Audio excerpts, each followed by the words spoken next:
Muy bien, como un pequeño recuento, el bosquejo general consta de 4 puntos, ¿cierto?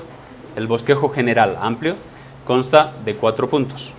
El primer punto fue una introducción y un aspecto que yo considero muy importante, y es la importancia de la iglesia en el plan de redención. Eso es lo que vimos el día 1, el punto 1. El punto número 2 en ese bosquejo general nos enseña acerca de los atributos de la iglesia verdadera. Los atributos de la iglesia verdadera. El tercer aspecto de este bosquejo general es las marcas de una iglesia verdadera, ¿sí? Las marcas de una iglesia verdadera. Y dentro de esas marcas de una iglesia verdadera, les dije que íbamos a ver 3 marcas o señales de la iglesia verdadera. ¿Cuáles eran? ¿Quién se acuerda? La predicación, sacramentos u ordenanzas y la disciplina eclesial. Ya vimos 2 de esas, ¿sí? Hablando de la predicación, no di todo lo que implica una predicación bíblica, pero les di marcas, 3 marcas que debe existir en la predicación, ¿cierto? Lectura de la palabra, explicación de la palabra y aplicación de la palabra. Ahora, en la homilética, que es el estudio de la exposición de un texto, se estudia más cosas que eso, porque la introducción tiene sus partes, el bosquejo, la presentación, las anécdotas dentro del sermón, las figuras, las conclusiones, las aplicaciones, los tipos de aplicación. Eso es un mundo diferente. A esa enseñanza se le llama como homilética y es un curso también del seminario, ¿sí? Pero es un curso aparte del de eclesiología. Por eso no me metí a hablar tanto de lo que es la predicación en su aspecto más específico. Sin embargo, les di esas 3 señales, por lo menos para que detecten cuando una predicación es una predicación. Lectura del texto, explicación de ese texto que se leyó y aplicación a nuestras vidas de ese texto que se leyó. Muy bien. Dentro de lo que son las ordenanzas, les dije que a diferencia del catolicismo romano, el romanismo o papismo, como le queramos llamar, enseña que hay 7 sacramentos. Y para ellos la palabra sacramento hace referencia a un medio para salvación. Pero nosotros no creemos que se aplique ese término sacramento en su sentido salvífico. Más bien, hace referencia a su connotación, al significado de la palabra en sí, que hace referencia a misterio. Entonces, a mí me gusta usar el término sacramento, aunque para algunos cristianos eso es chocante, por el catolicismo romano.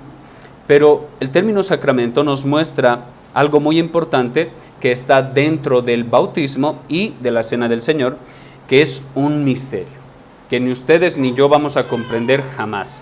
Y es el hecho de que por medio de eso, el Espíritu Santo nos comunica orgánicamente, espiritualmente, al Señor Jesucristo, de manera mucho más cercana cada vez. Por eso es un medio que nos santifica, es un medio que el Espíritu Santo usa para santificar nuestras vidas constantemente. Bien, ahora vamos a pasar a un tema sumamente importante, que es la disciplina eclesiástica, como una de las marcas que por lo menos 2 autores mencionan como una marca de una iglesia verdadera. Simplemente a manera de sondeo, ¿quién sabe lo que es la disciplina eclesiástica? Adelante, hermana. ¿Qué es?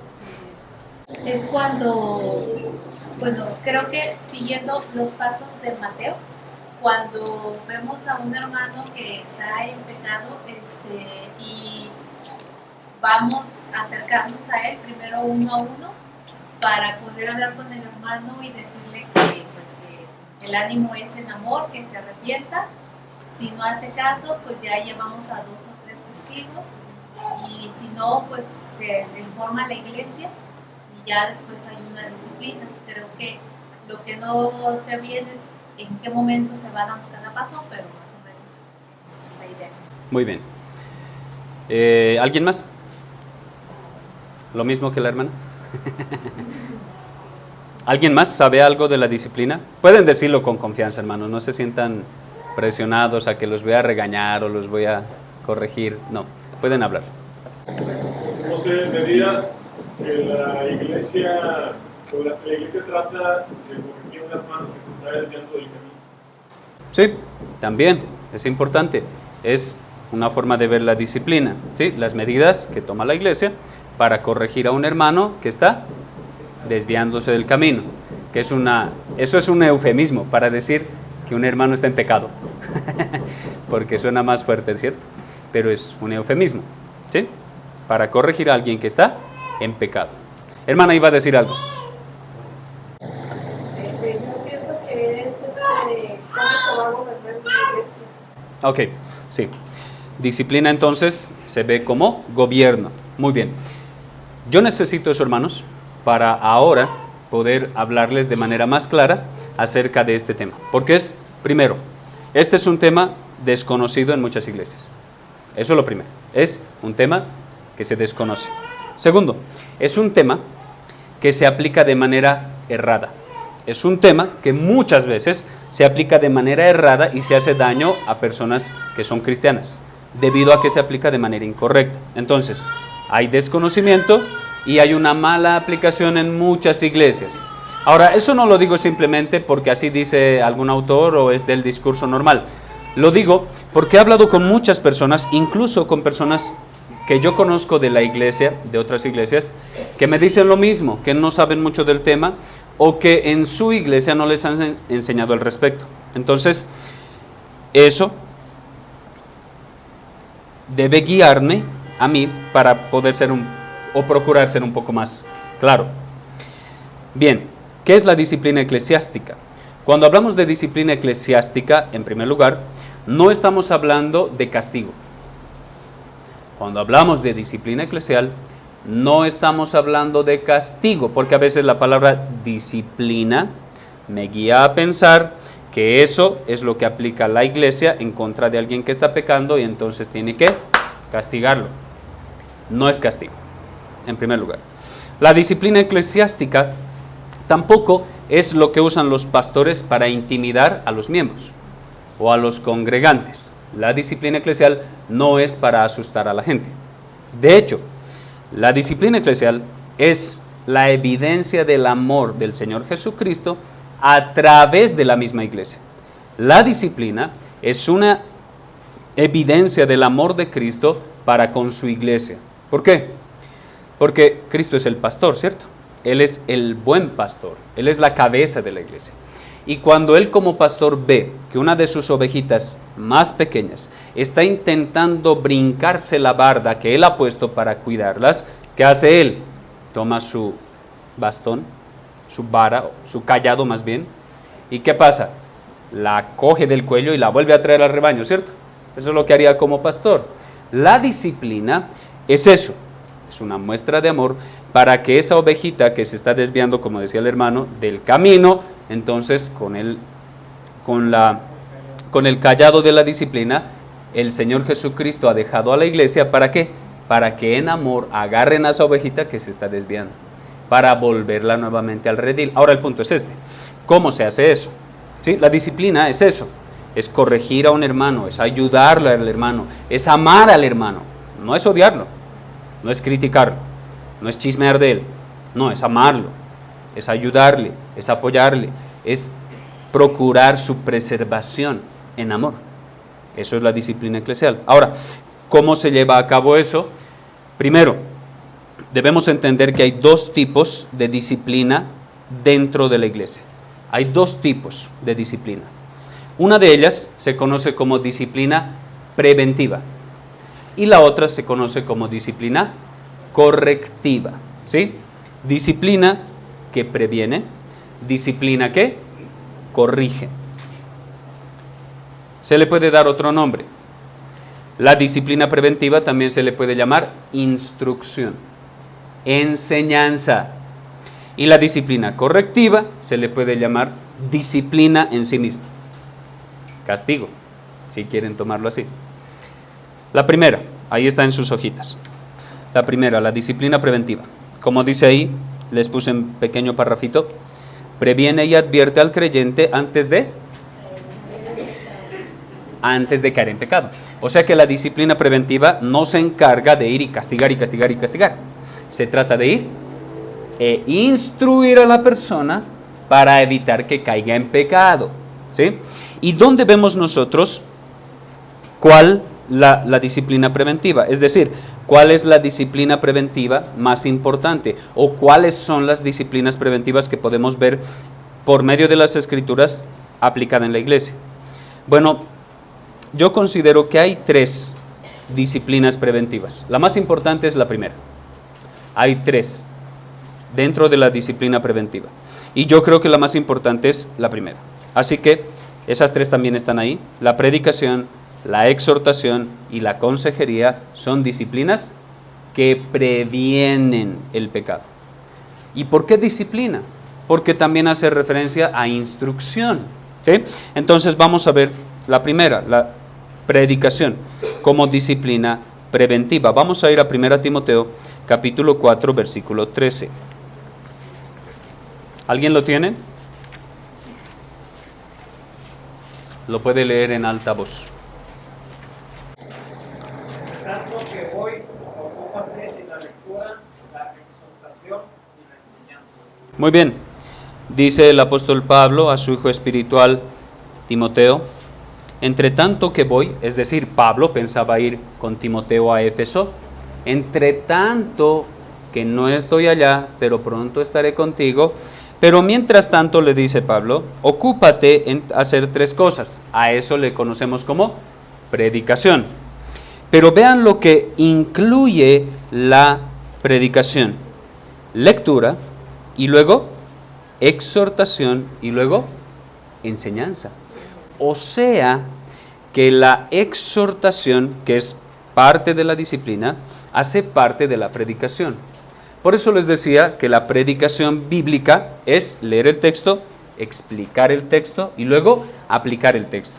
Generalmente, si es una porción de las Escrituras bastante confrontante, el pastor, aunque sea muy confrontante el texto, debe aplicarlo a la iglesia. Gústele al que le guste, no le guste al que no le guste. El texto debe ser aplicado a la iglesia.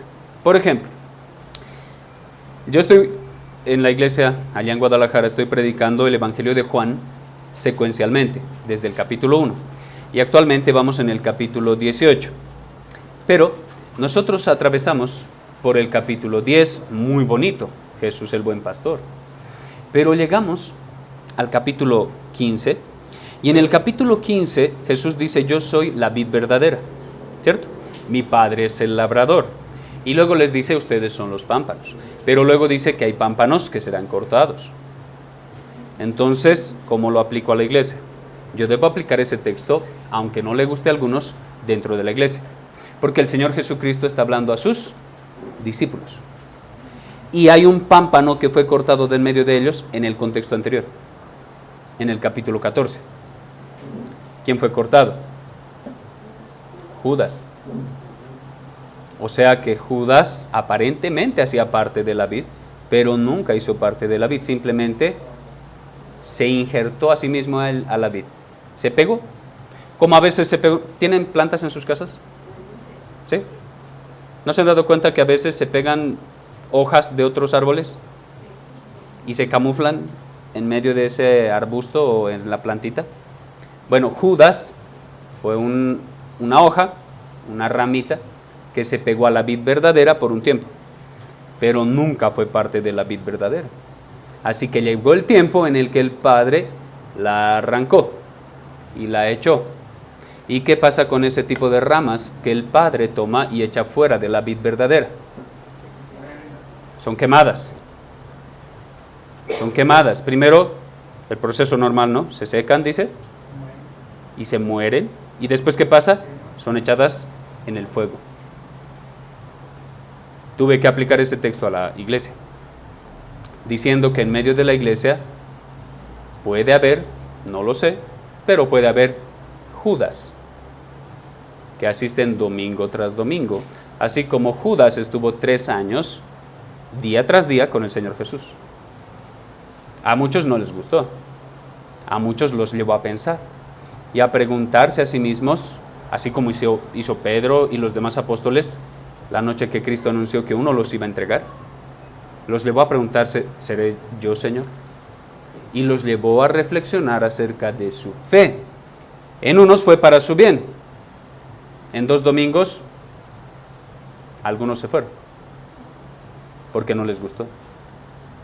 Entonces, el pastor debe estar dispuesto a aplicar la palabra, no importa qué tan confrontante sea, pero también a aplicarla de manera amorosa, porque hay textos sumamente tiernos y muy amorosos, sumamente hermosos, y también deben ser aplicados a la iglesia. Pero cuando hablamos de eso, de exhortación, está hablando precisamente de eso, de corregir las cosas que están mal por medio de las Escrituras, ¿cierto? Entonces, la disciplina preventiva más importante es la predicación. La predicación. Predicación que no contiene exhortación no es predicación. Se está saltando un punto. Ahora, esa exhortación, como les digo, puede ser muy amoroso, puede ser muy confrontante, pero debe haber exhortación. En segundo lugar, la exhortación en sí misma. Ahora, aquí no estoy hablando del pastor, porque esto lo puede realizar cualquier hermano en medio de la iglesia. La exhortación. Etimológicamente, esa palabra exhortación hace referencia a animar. La palabra exhortación que encontramos en 2 Timoteo 3:16 no hace referencia a ir y regañar a las personas. Hace referencia a ir a animar a las personas. ¿Qué dice 2 Timoteo 3:16? Yo espero que se lo sepan de memoria. Hermana. Toda la escritura es inspirada por Dios y útil para enseñar, para redarguir, para corregir, para instruir en justicia. Muy bien. Si se dan cuenta, esos términos están acompañados y nos muestra lo que hace la Biblia. Así que una persona, cuando vea a su hermano que está en pecado o está mal, que de hecho es el primer paso luego de la disciplina eclesiástica correctiva, debe ir y debe exhortar a su hermano. ¿Cómo? Usando la Escritura.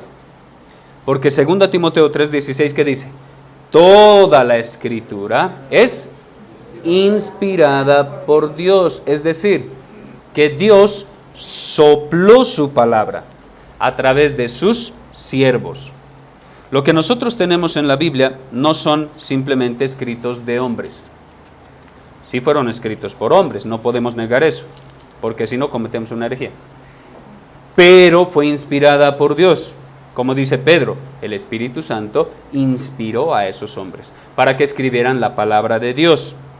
Ese inspirar, abro paréntesis, ese inspirar, hermanos, es importante. No es cualquier palabra. No está hablando de cuando el poeta dice, ¿no? Anoche me inspiré en ti cuando vi las estrellas. No está hablando de esa inspiración.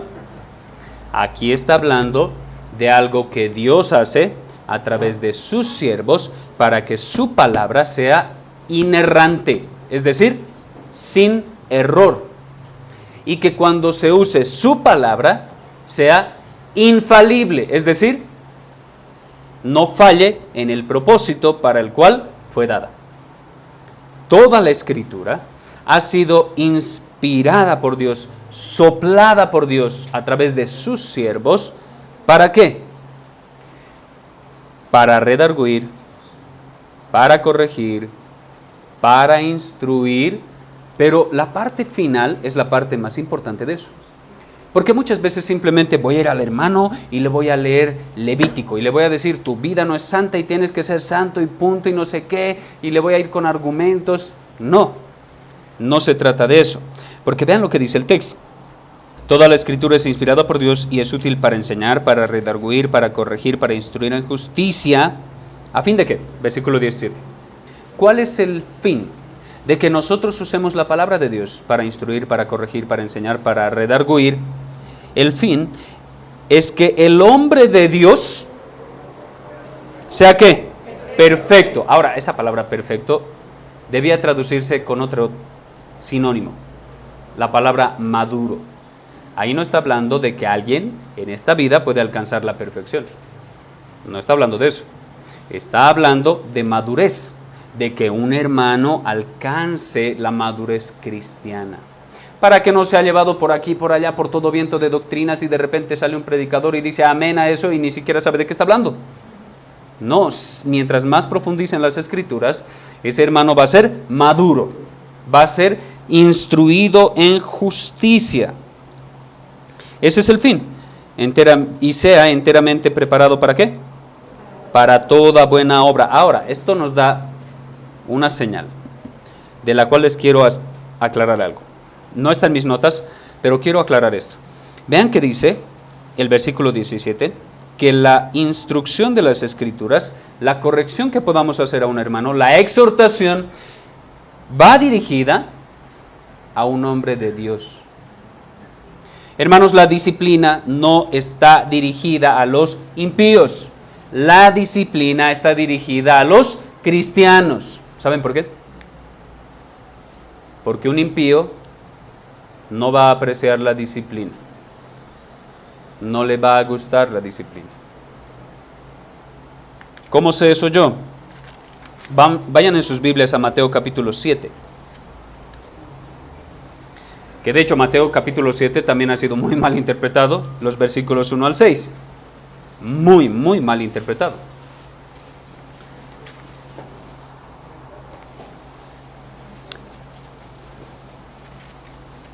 Yo sé que ese texto seguramente lo han escuchado. No juzguéis para que no seáis juzgados. Entonces, yo no puedo decir nada si el hermano está en pecado. ¿Sí o no? Eso es él con Dios. Yo no tengo nada que ver ahí. Falso. Mateo 7. Ese no juzguéis para que no seáis juzgados se debe explicar. Pero no está diciendo que no tenemos la capacidad o la potestad o la autoridad de decirle a un hermano que está en pecado, porque de hecho, si eso dijera esto, contradice Mateo capítulo 18. Porque en Mateo 18, ¿qué dice? Si tu hermano peca contra ti, ve tú y él estando solos. ¿Y qué tienes que hacer? Corregir. Pedir perdón o decirle, debes pedirme perdón. Una de dos. Eso es juzgar. Eso es emitir un juicio. Si nosotros decimos, no juzguéis para que no seáis juzgados, como una excusa para decir, eso es él con Dios. Yo lo vi pecar, sí, pero si voy luego me va a ver feo y no me va a hablar, entonces que se entienda con el Señor. Yo ahí no me meto. Ese es un pensamiento mundano. Ahora vean lo que dice el texto. No juzguéis para que no seáis juzgados. Hay un tipo de juicio que es malo. Hay un tipo de juicio que daña. Y ese tipo de juicio es el que está prohibiendo Cristo. No está prohibiendo todo tipo de juicio de valor. Está prohibiendo uno que lastima. ¿Cuál es ese? Versículo 2. Porque con el juicio con que juzgáis seréis juzgados, y con la medida con que medís os serás medido. Es decir, si tú te basas en el juicio a los demás basado en tu medida, basado en tu juicio personal, estás equivocado. Porque el juicio con que debes juzgar a los demás es la Biblia, las Escrituras, la ley de Dios, basado en eso. No en tu juicio, no en tu medida, sino en la medida perfecta. Por eso aquí está prohibiendo que lo hagas conforme a tu medida o conforme a tu juicio. Versículo 3. Es simplemente una ilustración de un juicio malo. Vean lo que dice. ¿Y por qué miras la paja que está en el ojo de tu hermano y no echas de ver la viga que está en tu propio ojo. ¿Qué significa eso? Es una ilustración sumamente atractiva, sumamente sencilla, de un juicio que se hace mal. ¿Qué está diciendo? Que uno de ustedes, imaginemos que la hermana, en su ojo se le entró un pequeño palito. Pero yo, que soy tan buena gente, ¿cierto?, que le quiero ayudar a sacar ese pequeño palito de su ojo, tengo en mi ojo un palo de este tamaño. Y ni lo siento. Según yo estoy bien. Según yo veo súper bien. Según yo no tengo nada en mi ojo. ¿Sí? Entonces, si yo me acerco a ella y le digo, hermana, usted tiene un pequeño palito en el ojo, y me acerco a ella, ¿qué va a pasar? Pues lo va a chocar con el tronco que tengo en mi ojo. Y en vez de ayudarle a sacar ese pequeño palito que tiene en su ojo, le voy a lastimar más. Ahora, esta ilustración tan bonita, tan sencilla, nos ayuda a entender que cuando nosotros miramos nuestro pecado más chiquito y el del otro lo miramos así de grande, estamos precisamente diciendo, yo soy bueno y tú eres muy malo. Y cuando yo voy en esa actitud a mi hermano a confrontarlo en su pecado, yo estoy yendo con un tronco aquí delante. Y al intentar sacar el pecado de ella, le voy a hacer daño con mi pecado. Ahora, otra forma de ilustrarlo es este. Y es que generalmente, y en esto no me van a dejar mentir, nosotros vemos nuestros pecados como pecadillos. ¿Sí o no? Mi pecado no, yo soy bueno. Yo casi ni robo. Casi no miento. Miento cuando es necesario. No más. Y nos creemos buenos. Pero si mi hermano peca, no, ahí sí, hereje. Sáquenlo de la iglesia, expúlsenlo. Porque tendemos a mirar el pecado de los demás así de grande. Y tendemos a mirar nuestro pecado como así de chiquito. Casi ni cuenta. Mejor dicho, es un pecado venial. Nada grave. Bueno, Cristo está diciendo, mira tu pecado como una viga enorme que está en tu ojo. Y mira el pecado de tu hermano como algo pequeño. Y de esa forma vas a lograr ver que tú necesitas más ayuda que él. Primero arrepiéntete tú y luego vas con tu hermano para ayudarle.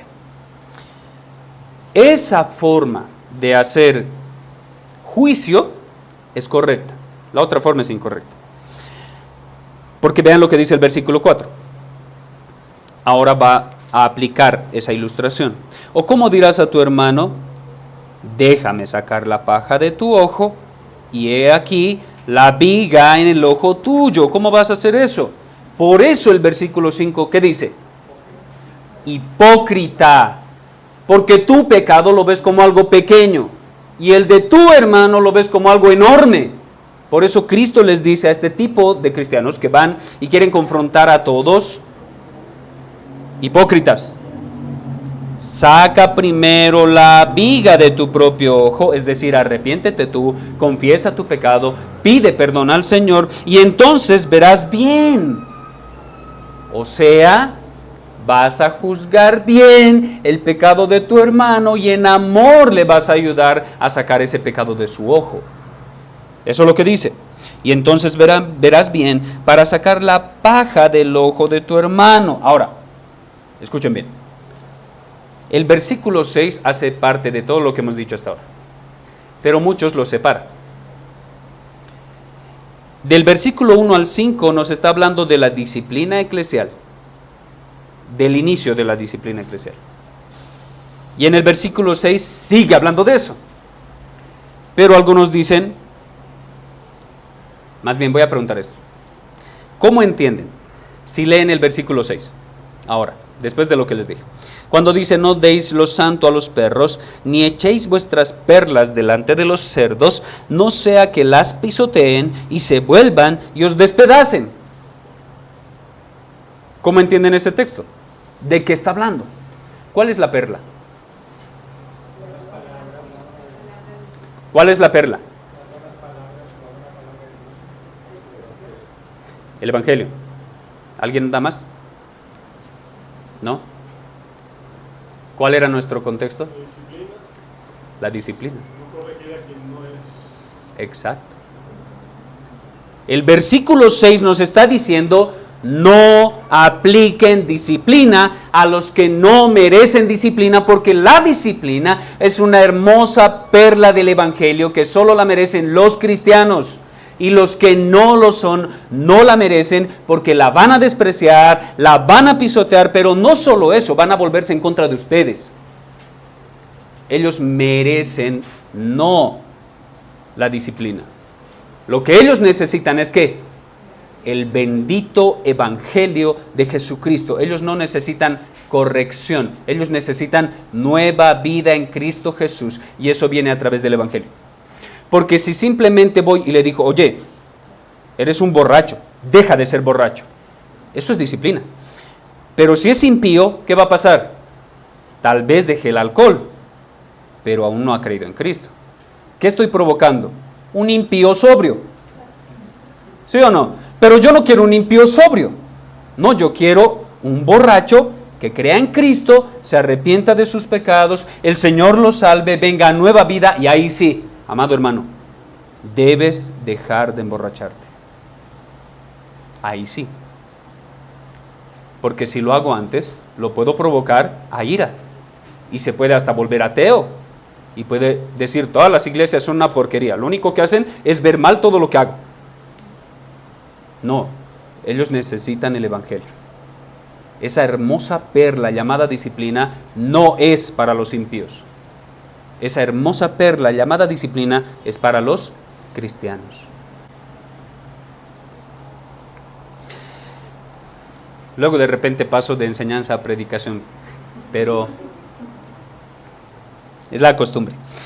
Bien, entonces la segunda disciplina preventiva es la exhortación a mi hermano, a mi hermana. Y la tercera es la consejería. Cuando alguno de mis hermanos viene, y la consejería no es exclusiva del pastor, pero sí es una de sus labores, pero no es exclusiva del pastor. Todo creyente debe prepararse en conocimiento de las Escrituras para aconsejar bíblicamente cuando sea necesario. Y si no puede aconsejar bíblicamente, lo mejor es que le diga: hermano, no sé qué hacer, ve con el pastor. Y si el pastor no sabe, debe decir: hermano, no sé qué hacer, déjame pedir consejo de otros pastores. Porque hay casos complejos, difíciles. Entonces, de todas maneras, la consejería la deben aplicar todos. ¿Qué es la consejería? Es usar las Escrituras para aconsejar a una persona en una situación particular. Eso es la consejería. Y ese es otro curso del seminario, por si alguna vez alguien de ustedes quiere estudiarlo. Es un curso del seminario que dura 7 días. Solo hablar de consejería. Así que no voy a extender más esa idea. Pero entonces tenemos como disciplina preventiva 3 cosas: predicación, exhortación y consejería.